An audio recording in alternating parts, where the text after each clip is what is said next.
Hello and welcome to another episode of the Lume Plotters. Oh, there is somebody. Yes, that's else. us. Yes. All right. So, at this wonderful day, what are you wearing on your wrist? So I just put a new strap on my Submariner. I'm wearing the Sub.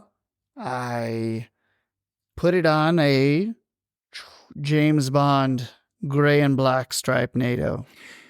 Well, if it wouldn't be the James Bond strap, I would say sacrilege. But it's the Omega James Bond strap. That's the only sacrilege part. Uh-oh. So, it's not the Omega 1, but obviously Omega created the gray and black for the Seamaster from, what was it? Quantum of Solace? No, it was the one after that. What came after Quantum of Solace? No idea. Skyfall. So in Skyfall, he had the black and gray striped NATO. Because if we go back, he had what? It was black and burgundy and gold, right? Or green was the original striped Bond NATO color. You don't know? Oh my god! Yeah, I know it was. This was we have recently had this in the podcast, right? We discussed that it's actually green. Somebody sent a picture, right? Didn't you do that? That was not. That was not in the podcast. It was in some watch. No. But group. yes. So as you said, the original thing was green and maroon and black. But the problem was on screen, being that it was the 60s. Camera equipment was not the greatest. Apparently, they underexposed it. Yeah. And it turned out looking black and gray, I think it was. Yeah, so a lot like of people that. thought it was black and gray, but it actually wasn't. And it was said that it was Commander Bond's ranking stripes or something like this. So that's why these would be the colors, the green and the maroon. Anyway, so interesting fun fact. So I am wearing the 5-stripe black and gray on the ceramic Sub. Ceramic just because. Sub.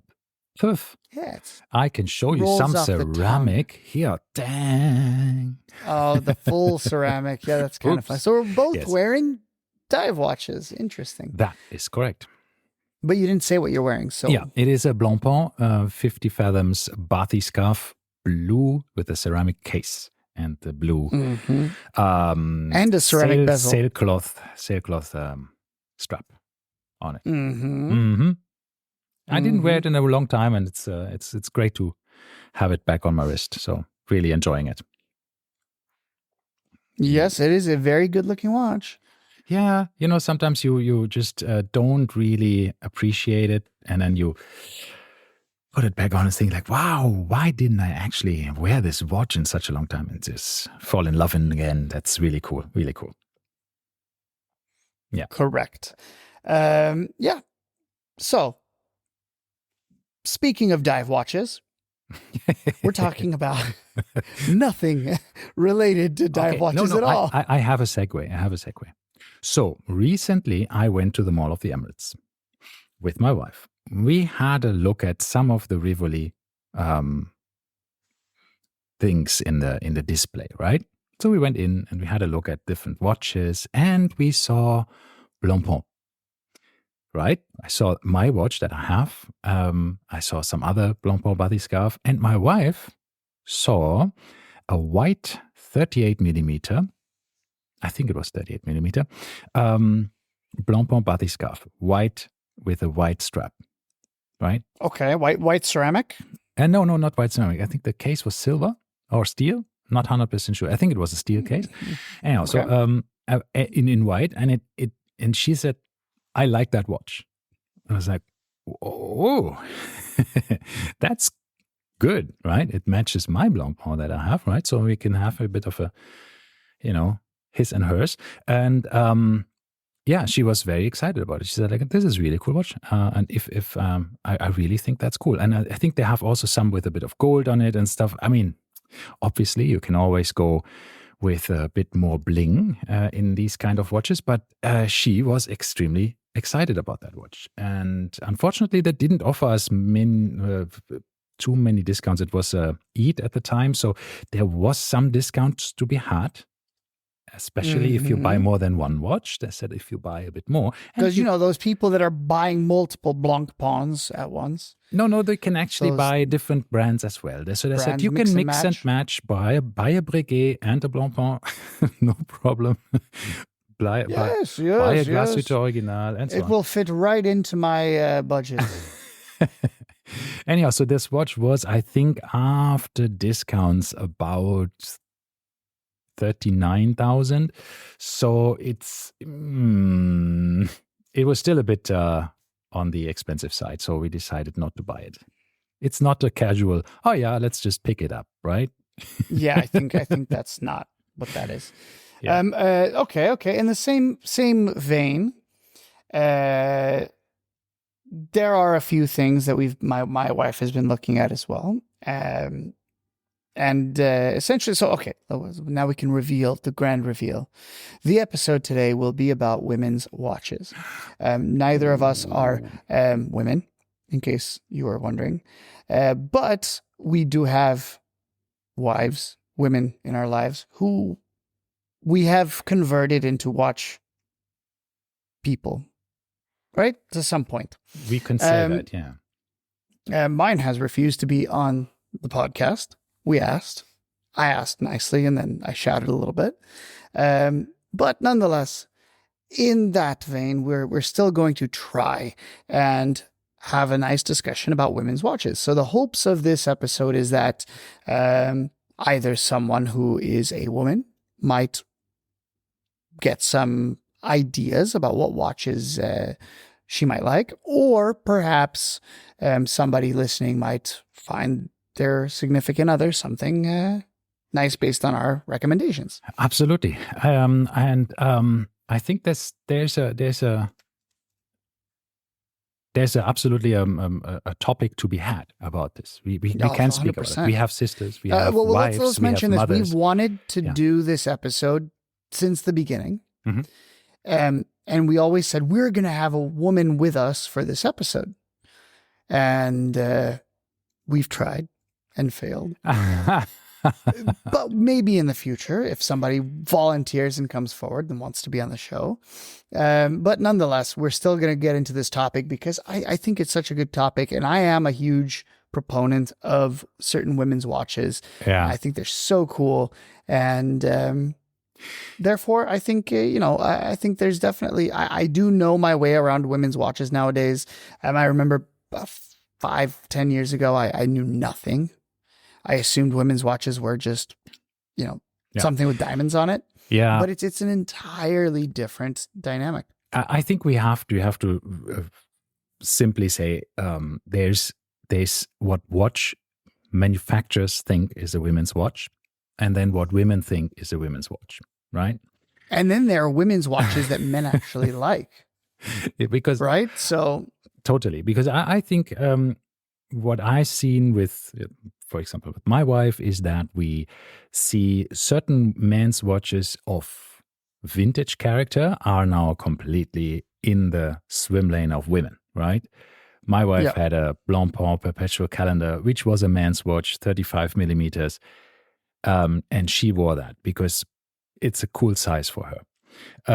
And she did really like the design and the whole Villeray style of these watches, right? The Swiss watch industry, I think specifically in a very long time, as a generalization, has created women's watches as fashion, stylish watches with lots of precious metal and diamonds and bling, not necessarily focused much on functionality or complications, right? Yes, correct. I agree.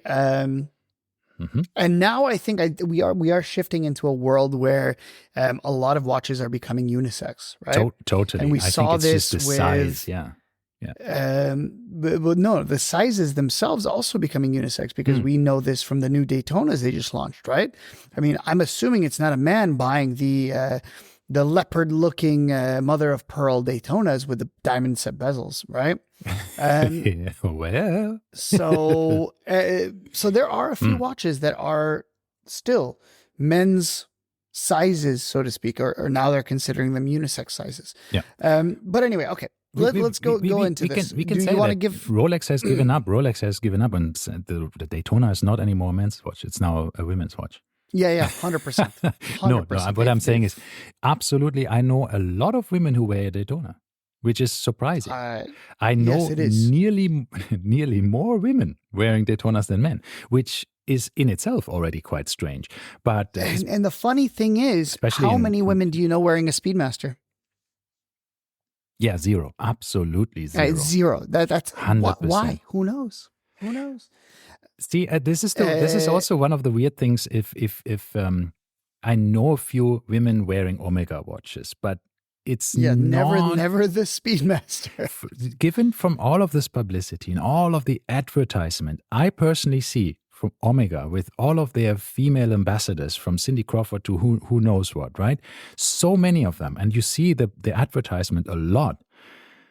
If you walk through malls, if you read magazines and all of this stuff, and you think, how come that they still don't have that kind of, I don't know, penetration into the female market, basically, where you say like this is a female, the constellation or whatever. This is a female. They did make a few women's Speedmasters. I do distinctly remember there was a Dark Side of the Moon, black with a diamond set bezel. Which was very feminine. Diamond indices. There are mother of pearl dials.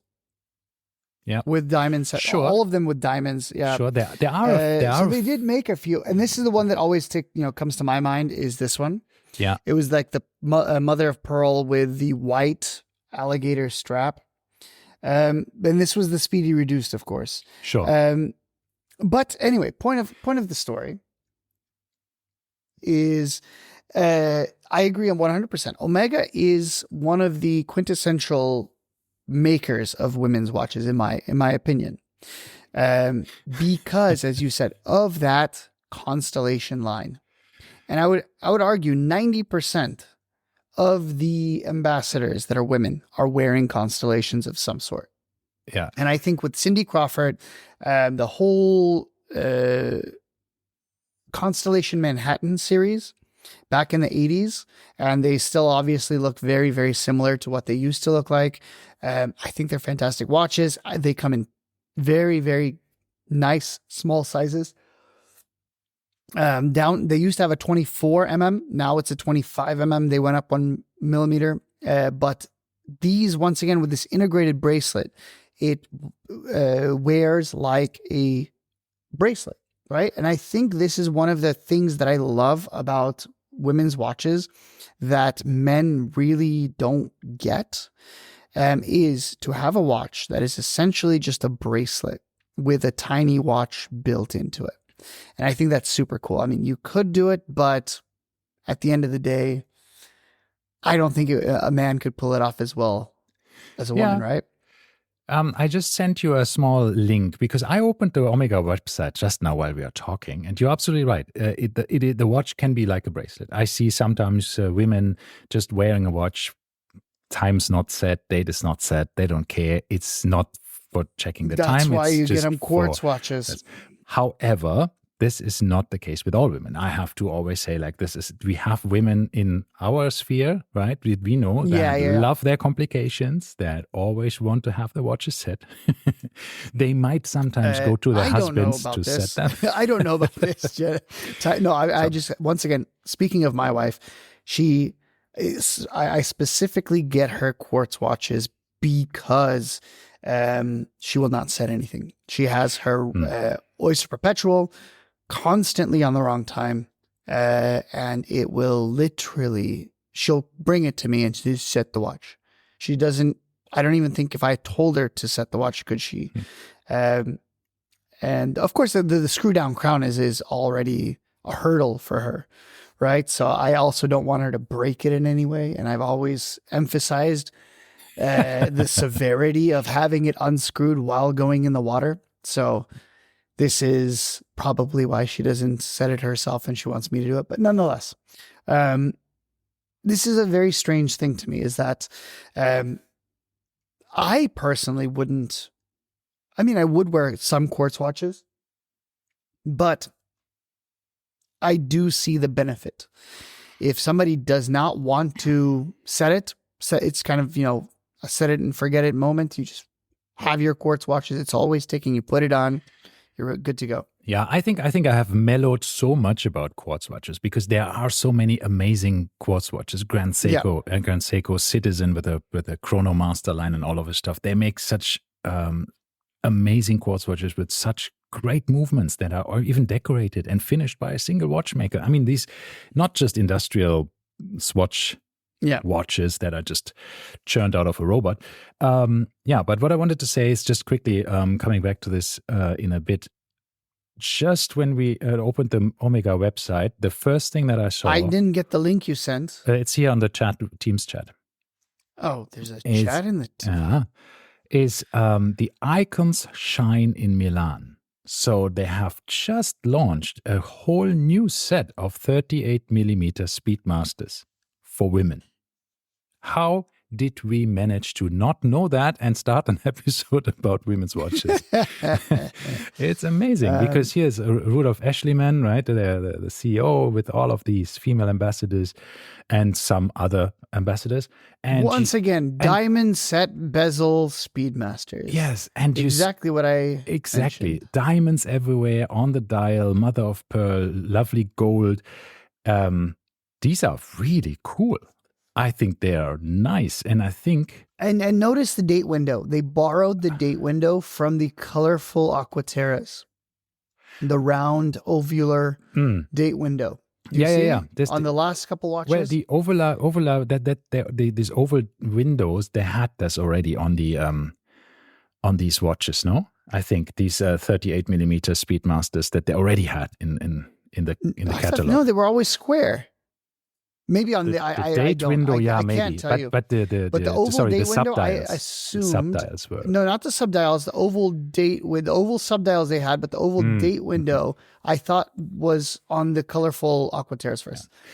Yeah. So nonetheless, okay. The green one, for example, green moonshine gold, green things, lots of diamonds on it, leather, alligator strap, moonshine gold, lovely watch. I can guarantee my wife would love this watch. 37,000 euros. Yeah, exactly. Wow. But here's another issue that I have with this. I don't, off the top of my head, know how big an 18 or now the 3861 movement is. I know they can fit it into a 39mm case because we've done this with the first Omega in space. This is a 3330 movement in it. Yeah, no, this is my point. Is why not? I mean, they're. How do I say this? You mentioned this. Brands have this idea of a women's watch, and they give the women generally less than they would give the men, right? And I would say the 3861 movement or 1861 movement is a huge part of the Speedmaster. And for them not to put it into any women's watch is kind of a letdown. I don't think so, because there again comes the more female side of things. A manual wound movement, not for women. But what if a woman wants a manual wound movement? Cool. She would get the proper moon watch then. By that point, yes, you're right. Then you can do it. You're not getting a diamond set bezel with a manual wind, probably. Yeah. I mean, this is an automatic 52 hours power reserve. It's a nice movement, coaxial escapement. Are we going to get into history here? By the way, are we going to go? I do want to get into history a tiny bit on women's watches, because we didn't mention, we jumped right into the topic. But I do want to talk about how watches came about, right? And the idea was that men had pocket watches, right? Correct. And women technically didn't have watches. There was probably a clock on the stove, right? Just kidding. And there go all our female audience. All of our female just switched listeners. off. God. No, but seriously, the women were the first ones to start wearing wristwatches, and they generally wore them as bracelets. And these bracelets would have small, modules in it, right? Small movements in it. I'm thinking, JLC 101, which to this date is the smallest movement still mechanically. And this is the one that Queen Elizabeth wore to her coronation. Even though it was frowned upon to even though it was wear a haram watch to for wear any it. coronation. Yeah, you're not supposed to. Not even as the king, the queen, nobody was supposed to wear during a coronation a watch because she did. She and did. It was a very, very, if you haven't seen Queen Elizabeth's coronation JLC, highly recommend checking it out. It is super cool. But that kind of really, I mean, even before that, right? If you can see it. What do you mean? Because it's so small. Google it. No, Google it's so small. I'm not saying physically go look at it. It was really a very small movement, and watch. But the whole idea was, it wasn't until 1904 that men started wearing wristwatches, right? Because that's when Alberto Santos Dumont said to his dear friend, was it Jean-Louis Cartier? One of the Cartiers, make me a watch, right? Make me a wristwatch so that I can find my little plane with my hands on the yoke or whatever it is, levers that he was pulling. And so you could still look at the time so you wouldn't have to take a pocket watch out. And essentially then, of course, in World War I, when you were in the trenches, looking at a pocket watch also not a great idea. So that's when, men's wristwatches started coming out. But women have had wristwatches far longer than men.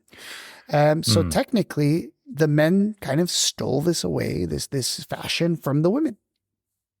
Yeah, totally. I think it was, as you said, it was a necessity during the war for pilots and for general warfare. If you wanted to coordinate your attacks and all of this stuff, generally, it was very, very helpful to know exactly the time and coordinate things.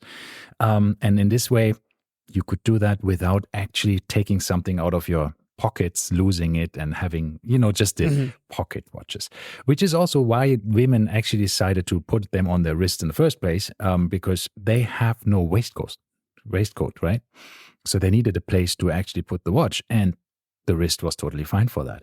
So I think we can all thank women in general for their ingenuity to have actually these watches on their wrists and using them.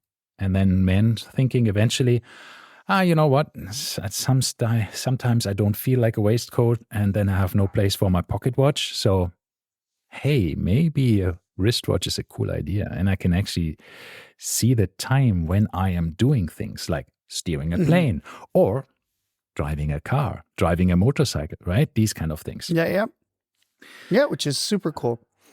So, So now basically women's watches, because men's watches, of course, generally were pocket watches that had lugs soldered onto it. And it was really an afterthought almost, aside from the original Cartier Santos. But on the other hand, women's watches were always purpose built. They were built as a bracelet. They were built around the watch function. So that also shows, and you could see this today. I would argue that a lot of men's watches are almost like the bracelet is an afterthought. Meanwhile, women's watches, there are so many genuinely different variations. If we look at something like one of my favorites is the Bulgari Serpenti. Yep. That is such a crazy cool watch. And now Cartier has released a bangle that looks very similar, right? It's a C bangle with a watch on the end of it. It's a Panthère, right? Or is it a Panthère? No, the Panthère is the other one. No, I don't. Is it a Panthère bangle? I don't know what it is. I don't know. Is Panthère in the name of it? I don't know. I don't know. Anyway, because the Panthère is the watch that my wife has, which is also a fantastically cool watch. But anyway, so there is a huge heap of selection when it comes to women's watches. And a lot of people think that, women have it bad. We don't, they don't get all the watches. But no, there's tons of watches that I would argue are better for women than men. Cartier recently started releasing these quote unquote mini models. So they started with the Cartier Panthère Mini, which is what my wife has. Absolutely fantastic watch, 18 millimeters. Super tiny. So basically, once again, going back to this idea of it's almost just a bracelet with a watch on it. Then last year, they released the Tank American Mini. Yeah. Absolutely stunning. This is the one we just went. My wife and a friend of ours, his wife, both of them just saw this watch and immediately were like nuts over it. And this year they released the Tank Louis Mini, which, as we know, even Ben Clymer tried on from Hodinkee, and it was absolutely fantastic. So, yeah, there are some really, really cool stuff. So that's kind of like the tiny bracelet side of things. That's one type. You know, we could lump in the Serpenti here, the Bulgari Serpenti. We have all of these Cartiers, and we could even go so far as to kind of talk about the Omega Constellations, the smaller ones, 24, 25 mm. Those go into here, and even the Rolexes. If you remember, the Rolexes used to be all 26 mm, and for them to make a 26 millimeter movement is quite surprising, right? That's a very, very small watch. There was quite a few of these kind of, you know, the bracelet is almost the watch, essentially. So lots of cool stuff there. You sent me a picture of something that is the polar opposite of this. So why don't you talk about this genre? Yeah. So basically, other fashion brands, basically, or companies that make watches also for a long time have created some icons in the female watch world, and the J12 from Chanel is one of these. Ceramic case, ceramic bracelet, one of the first full ceramic watches in the time.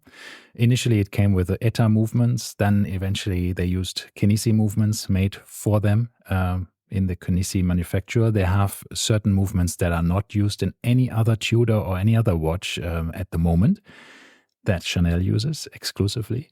From Chanel, they have their own watchmaking manufacturer. They create automatons, they have tourbillons, they have these Monsieur de Chanel men's watches as well, by the way, which I think start about 180,000 dirhams, because there are really cool actually watches with retrograde and jumping hour and all of this stuff. I mean, absolutely fantastic watchmaking in that area, which high quality haute horlogerie movements that are stunning. So there's nothing that you can say that this is any more a fashion watch. But the thing is, they have evolved. But the like same thing audience, like this, right? Yeah. Yeah, but in the same vein, if we're talking about the J12, I would also put in the Chopard Happy watches. Sure. Yeah, absolutely. Yeah, those, I mean, they're very, very similar. Happy Sports, all of these. Happy everything. They have tons of happies. Happy fish. Happy heart, happy this, happy that. That happy fish. Those are the ones, by the way, that with these diamonds or whatever floating around in the dial, right? Yeah. My wife has one with seven diamonds. The amount of diamonds in between the two sapphire crystals identifies also if it's a quartz, automatic, and whatever chronograph. I think there's a couple of these things. We've had 5, 3, 7 in it. It's very interesting. It's a really beautiful design as well, and Chopard makes fantastic watches, right? I mean, they know a few things about jewelry as well. So yeah, so I think these are then coming a bit full circle. I think we have now reached a stage where women very often just don't want a women's watch. They want a proper, I mean, in brackets, they want the watch that the men are wearing, just maybe in a different size, right? Sometimes they can wear the same size because it depends really on your wrist. I know lots of women, obviously, who wear men's watches because it's not anymore men's watch. It's just watches, right? We should probably get rid of this. It's saying like, okay, it's a watch. If you can wear it, you can wear it. But we know who did this. Tudor did this with the 37mm Black Bay 54. Right? Yep. That is absolutely a unisex watch. Totally. Yep. We can go back to Omega and the mid-sized Seamasters of the 90s. Those were 36 mm. Yeah. If you don't know this, Tudor made a quote unquote lady sub, was what it was called. 31 mm Submariner. Wasn't it called mini sub? I think it was called mini sub. No, there was a mini sub and a lady sub. Mm-hmm. If I'm not mistaken, the mini sub was 36 and the lady sub was 31.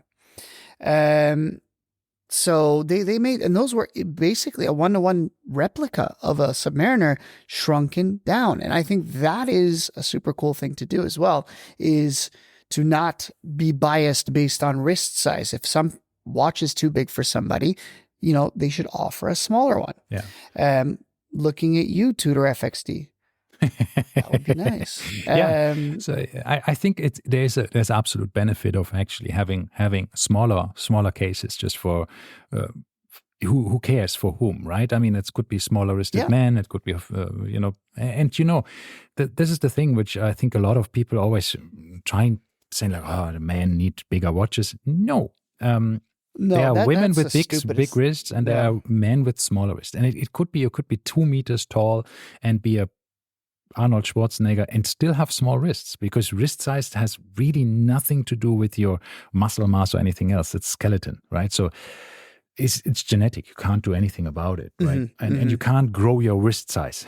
It doesn't work. Yes, you can. I'm sure you could. Well, becoming fat, that does exactly. That's what I was going to say. If you get really, really fat, I'm sure your wrist would grow as well. I meant with like muscles and stuff, so you can't really do as much. Yeah, probably not.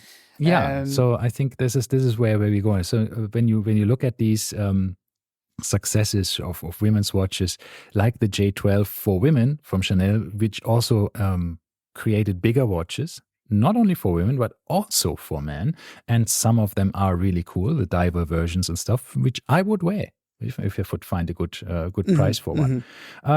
So yeah, I think these are completely universal. I think you can just exchange them. However, I think there's still, as you said before, when you said, oh, look at the Omega releases with all the diamonds and mother of pearl and all of this stuff. There's still, of course, some women who prefer their watches with a lot of bling on them, which is totally fine, right? More diamonds, more gold, and a bit just more feminine, right? Which doesn't mean that you're not feminine if you're not wearing a feminine watch. All of this stuff. I mean, we are just completely unbiased in this way. But what I mean with that is, there is a way for some watch manufacturers to say, and this is a bit of a problem, I think, even for them, to say, okay, on their website, like on the Blancpain website, I looked at Blancpain 50 Fathoms, and then I selected ladies' watches, and then 0 showed up in the 50 Fathoms collection, because the 38 millimeters is not considered a women's watch. It's just a 38 millimeter.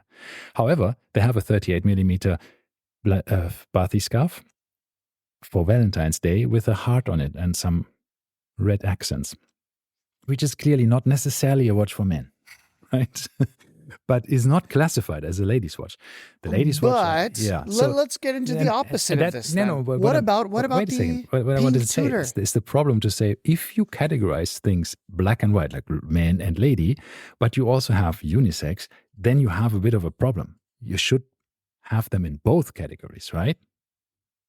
Or you just remove ladies' watches. But I guess that's a problem for web designers, because you have to get people to find the watches easily, right? That they're looking for. Anyhow, sorry. And what do you want to say? No. I was just saying, in the opposite vein, there's men's watches that look like women's watches. Yeah. Such as the new Tudor Pink Chrono. Absolutely gargantuan, huge watch in a very Pepto-Bismol pink color. Then, by the way, Mark Wahlberg was already wearing it. Then we have watches like the Oris Cotton Candies, also in ridiculously bright pink colors and green and blue. Also, a bunch of men bought those, right? The brass, bronze cases with the colorful dials. It was so successful, they even made a follow-up with stainless steel. So tons of men actually are into these bright colors. Well, not just, super bright, but I mean, also subdued pinks. We look at the Grand Seikos with the cherry blossom looking dials, right? So there's tons of different quote unquote ladies colors in men's watches as well. So this is the whole idea here. These lines, these boundaries are now being kind of crossed. It's not as black and white as it used to be. Totally agree. It is not. And I think that's a very good thing because, I mean, as women become also not become, they have always been, but now more and more women become really big watch collectors. When we met a couple of ladies on Dubai Watch Week, we heard sometimes they mentioned like, oh, my watch was broken, I needed a new one. Right? So there's no watch collection. There's most men. One watch. Exactly. They wear one watch, and when it breaks or whatever, something happens or you get annoyed with it, you want a new one, you just ditch the old one and you get a new one. That's it. It's a one watch that does everything. But nowadays, where everything is a bit more, let's say, synchronized, it's a bit more, it needs to fit. You have your watch, let's say, if my wife would wear her palm dial 36 millimeter Datejust. It's in steel, right, with a Jubilee bracelet and the fluted bezel. So you have a specific look, and it's green. Depending on what you wear, that just might not work. It's just not good. So you probably would not wear any watch if that's your only watch, right? Yes, correct. So that's now why women also think like, no, it's a great accessory. And especially some women wear less jewelry nowadays, right? So that's like with us men, we traditionally don't wear too much jewelry. So the watches for us are a bit of a substitute. It's just main jewelry, basically, a wristwatch. Yeah. So women doing the same thing, saying, okay, that's my watch. I don't wear necklaces. I don't wear earrings. I wear a nice watch. And that's their jewelry, for example. So then it becomes a more essential part of your wardrobe, of your appearance. And hence you need a bit more variety. You want to have it fitting, right? As always, there's no one size fits all. There's some watches that fit most outfits, but not all. But here's the funny thing is, I wanted to mention this. There is a watch Instagrammer by the name of Watch Fashionista, I believe it is. Fashionista. Are you familiar? Yeah. You know her? Yeah. Misha from, she lives in Muscat, I believe, right? In Oman. Yeah. And you just look at the stuff she buys. It has no bearing on gender whatsoever. One day she's wearing a Pepsi GMT. The next day she's wearing an absolutely feminine watch. And I really, really think that this is the kind of collections that we should be seeing from women, where they just buy what they want without regard to gender. I don't think there should be. I know some women have smaller wrists. Obviously, my wife has a 5.5-inch wrist, and that is going to limit what she can wear. But at the end of the day, if you have a 4-inch wrist and you want to wear a 50-millimeter watch, who's stopping you? If that's what you want to do. Yeah, totally agree. As you did with your wife, you took out permanent links in the president bracelet of the day date. We had to. It's possible. You can size down. Yeah. See, and this the thing. There's nothing stopping women to wear the watches they want, right? Sometimes you might need to change a bracelet, or you need to have a shorter strap if you have a small wrist. But exactly, it's possible. Otherwise, why not? So this is what I'm saying: is at the end of the day, buy what you want. So now, this is the same advice we have for all the other watch, collections as well. Buy what you want. So now, that being said, let's say you or we are building a 5-watch collection for someone, a woman. What watches should we do separate collections? Should we each build one? Should we build the same one? Okay. So okay, let's do 5 watch collections. We can have overlap here. It doesn't matter. It's not one of our big contests. This time we can do whatever we want. By the way, yeah. We for the dear listener, if you haven't listened to our previous episode, we did do an episode on a 5 watch collection with a bunch of rules, right? Yes. And guess what released today? Hodinky made a podcast. Oh, okay. Of a 5 watch collection with almost the same rules that I came up with. They're copying us now. Oh, they're copying us, or you work secretly for Hodinky and didn't tell me. Maybe. If only. I would have been at Watches and Wonders. Paid. Not out of my own pocket. Anyway, all right. 5 watch collections. I'll let you go first. With all of them? What do you mean? You have to 5 watches. Do we have a budget? Because if there's no budget, then yes. Yes, I have watches. Once again, this has to be a 5 watch collection that this woman would wear. Oh, yeah. We're going to convert ourselves. You're going to be Ralfina and I'll be Martini or whatever. Okay. And it's the watches that you would wear as a woman. All right. Let's put it that way. So you're still in your same budgetary restrictions, your same day-to-day life. Everything kind of remains the same, but you're a woman and you get to wear women's watches or buy whatever you want for yourself. Okay. So what are your 5? All right. I would start with a banger. I would start with Vacheron Constantin 35 millimeter self-winding. Which one? The one without the diamonds in pink gold. Which one?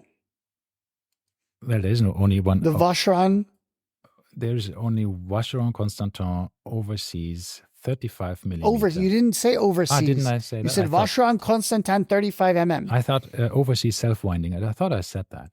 No, anyhow. You just said self-winding. Okay. You missed the crucial word there. Okay. All right. So in pink gold, I think I would choose probably the blue dial, but there could also be the green dial. Why not the 33?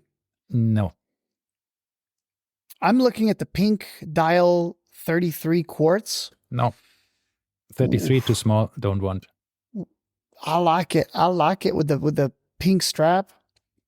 That's pretty hot. Don't want, too small. Okay. I want 35 at least. Then second, I would actually... No, we're going to switch off. We're switching off. Okay. I go next. All right. I'm going to go straight into it with I would say you have to have a Rolex. I might even have 2 Rolexes in this collection. Let's start with kind of the most iconic women's watch. Has the word lady in it already. And that is going to be the Lady Datejust. 28 mm. I would go for the Jubilee stainless steel with the Jubilee, maybe even two-tone with the gold bezel. So if it's stainless, I would go for the white gold bezel, obviously. If it's two-tone, I'd go for the two-tone. With that pink dial. I would say let's stick to stainless steel. Stainless steel with the white gold bezel and the light pink dial, the one that doesn't look very pink, the silvery one with the Jubilee bracelet. That would be my first pick. And I think that is an absolute stunning watch. And it's amazing how Rolex is able to reduce the sizes of these watches and keep the aesthetic the same. They're essentially just, shrinking the watch. Yeah. Which I think is so super cool. The proportions stay the same. All right. Number 2 from you. I'm also going with a Rolex, and I'm going with another not integrated, but precious metal watch because it's not available in anything else. But it's the one that my wife wears. Basically, it's a yellow gold day date. Day date. Yeah. Okay. So it's not the current production, even though I love the current production. But because you said we have the same budget that we have for our own watch collection, I cannot have two of You're these. not spending 160K today. Okay, I understand. I just can't. So that would be the watch I would have, either with a champagne dial, with a linen dial, with a white Roman numerals dial, these kind of dials, maybe even a black one. There's plenty of choice. If you can swing a mother of pearl, that would also be a very nice one. Yeah. They did a bunch of mother of pearl ones. Rolex has amazing mother of pearl dials, by the way. And you can even have some Stellar dials, right? Yes, if you want. That's not going to be in the same budget, though. Yes, of course. They would be probably a bit more expensive. Yeah, but that probably much more. Would be my second choice. Okay, that's a fantastic choice. I like it a lot. I'm going to go with, as I said, I'm going to get two Rolexes. I cannot choose between the two. I have a 28 millimeter Datejust already in my collection, so to speak. Mm-hmm. I might convert that to the mother of pearl dial. I might say mother of pearl there. And then on the second watch, I would go with either the Celebration 31mm OP that my wife has, mm-hmm. which I think is an absolute stunning watch, or the Candy Pink. Okay. Those are the two. I think the Candy Pink is super hot, but the Celebration is also pretty cool. So I'm in between those two. So, for the sake of argument, I took the mother of pearl Datejust, so I'm going to go with the pink dial here because I'm not as outgoing as the Celebration dial, I think. But the pink I do like. Mm-hmm. Yeah. Okay. So that's my two Rolexes. Sounds good. Your turn.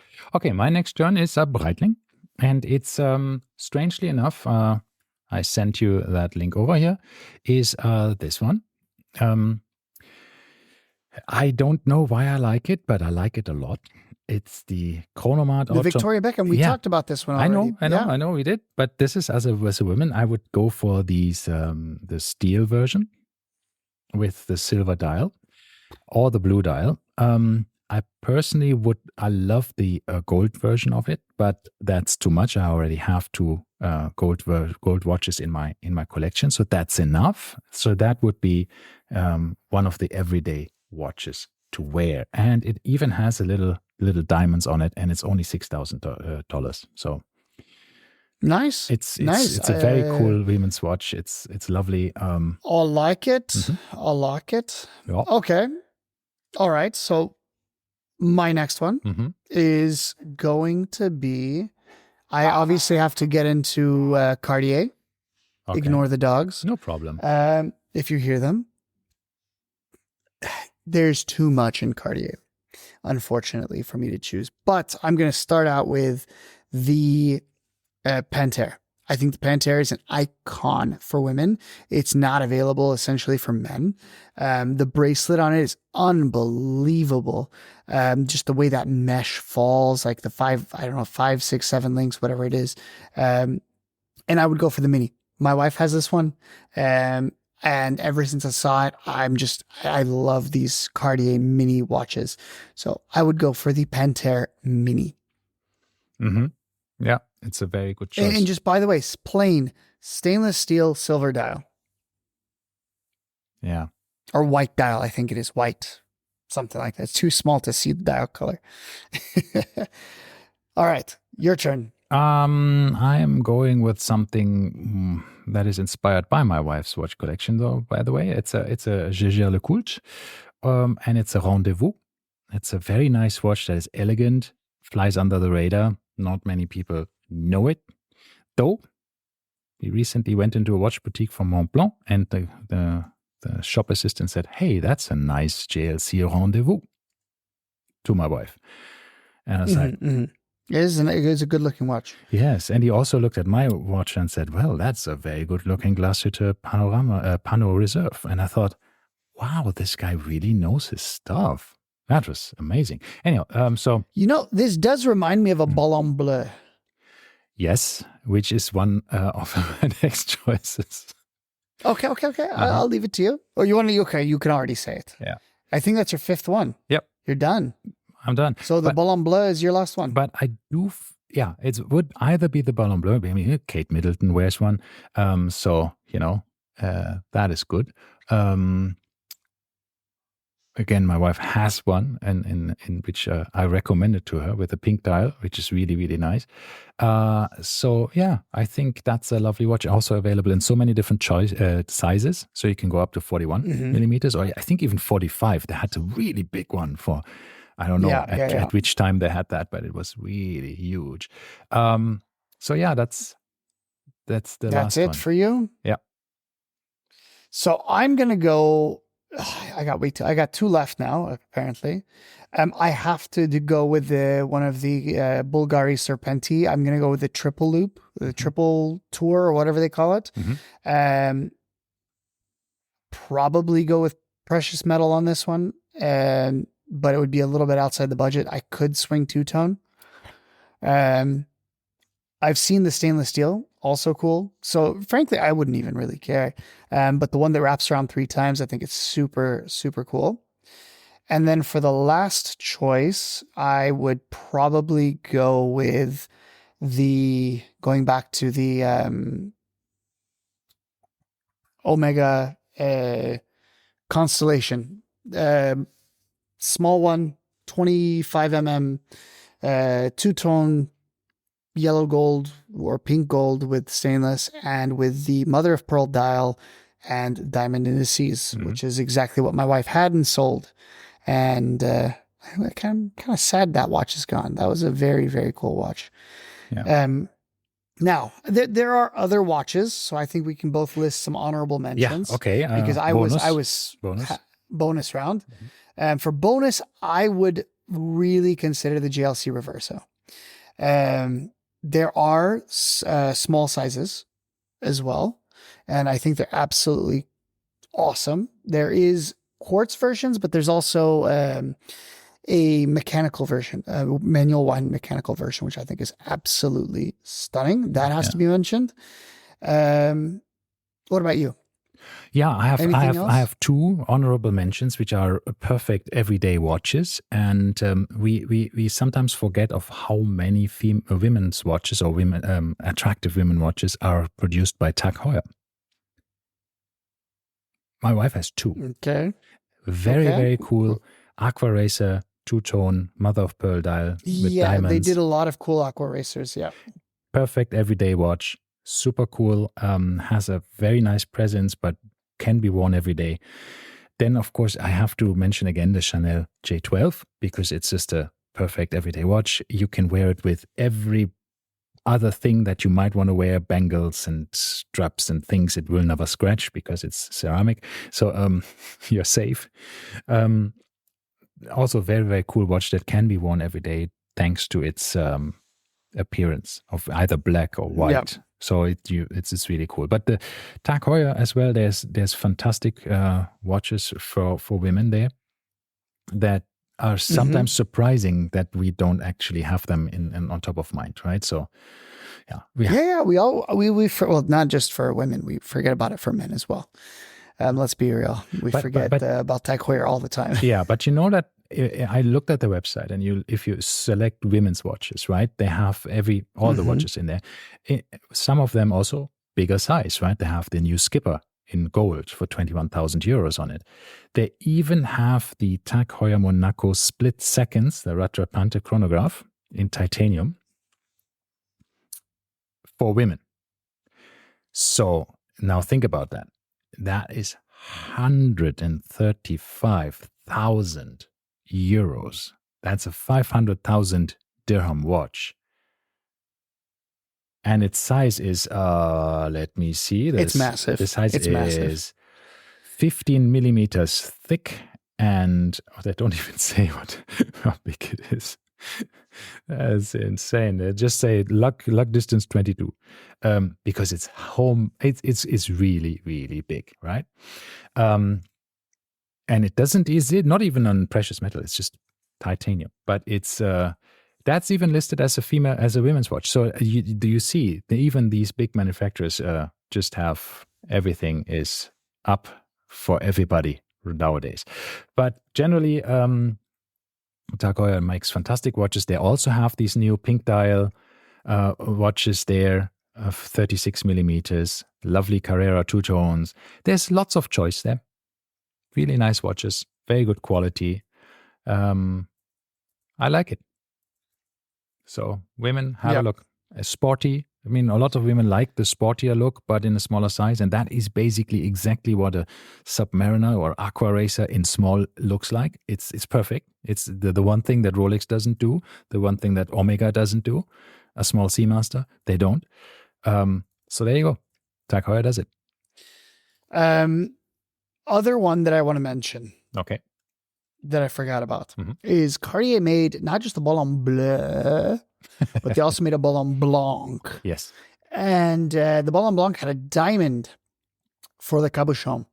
And they had a small one. It was, I don't even know how small, but it was awesome. It with a blue velvet, like velour looking strap. And it was super cool. I like that one a lot. But one thing that we often do forget about is Vacheron, not Vacheron, sorry, Van Cleef and Arpels. They, when we talked in great length about the Kissing Bridge watch, absolutely. But we said I'm going to go with budget. That is a women's watch. Yes. I don't know if you saw now, they just released another one, which is a retrograde kind of hours. There's no minutes on it. It's just the hours.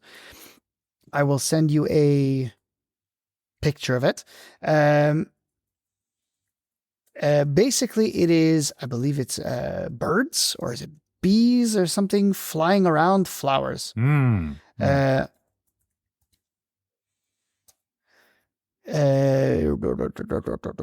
Just came out. They make a lot of these retrograde ones, by the way. One that I would also highly, highly consider. I mean, they just make some stunning watches. The new, if the one that opens and closes, they have the flowers that open and close. Yeah. But these are all very expensive. That's my problem, right? I mean, generally obviously, I'm not going to pick it for my thing, right? But I'm honorable mention. 92% sure that it's butterflies. It was butterflies. Yes. Here is the article. You can see it here about. No, this is 2016. So why is this? No, it was similar to this. I think it's for the flowers. Tons of the flowers automaton. Are new. Butterflies are old, I think. But it's still a beautiful watch. No questions. I just watched a thing about it this morning. And I don't know if it was a butterfly or... Yeah. Anyway, if I can't find it, you guys can look it up. Yeah. The flowers were last year. Then this time it had like a butterfly or a bird or something that was flying over the flowers. And it looked so cool. Yeah. I'm still digging it out. They had quite a few. Here it is. You can see it here on this one. Okay, let me have a look then. Once again, the power of poetry. Yeah, it's of called. Course. So they have quite a few. They have one with a, what is it called? A fairy on it. But if you look here at the second... No, the first picture already, you see the hours are at the top, 0 until 12. And you see there's a little butterfly above the flowers. Okay, wait a second. I need to open the second link. I just realized you sent a second one. This is the second link. Yeah, I see that, yeah. The second picture. So that's the retrograde hours, and then the little butterfly is the one telling you what hour it is. Yeah, I mean, these are fantastic. I love automatons, right, in general, and I think they are doing absolutely fantastic jobs there. I mean, what we have seen during Dubai Watch Week of the watchmakers explaining to us how these mechanisms work, it's just on a different level. That is absolutely highest watchmaking prowess. Seriously, it's really amazing. But I have also another honorable mention. And while I was actually considering a Royal Oak for ladies, the smaller sizes, I decided not to do that, but go to the Alpine Eagle from Chapois. They have 33 and 36 millimeter versions that are... Yes, I've tried the Alpine Eagle 36. Incredibly cool. Stunning watch. Yeah. Really cool. So... Yeah. So that's anyway. That's it. I think we have found there we go. wonderful There's watches tons of for women. women. Yes, I mean, so many cool things. But all right. Thank you all for listening. And if you're, a man, I hope that you got some gift ideas in your mind. And if you're a woman, I hope that you've either learned something new, or maybe we'll check out some of the watches we recommend. Some inspiration for you, for your own watch collection. And if there's anything we forgot about, let us know. And we will comment on our Instagram. Exactly. And we will try to get if Ralph stops interrupting. Get women into, says the person who never interrupts. And if we manage to get a lady on our podcast, we will have everything what we just said debunked.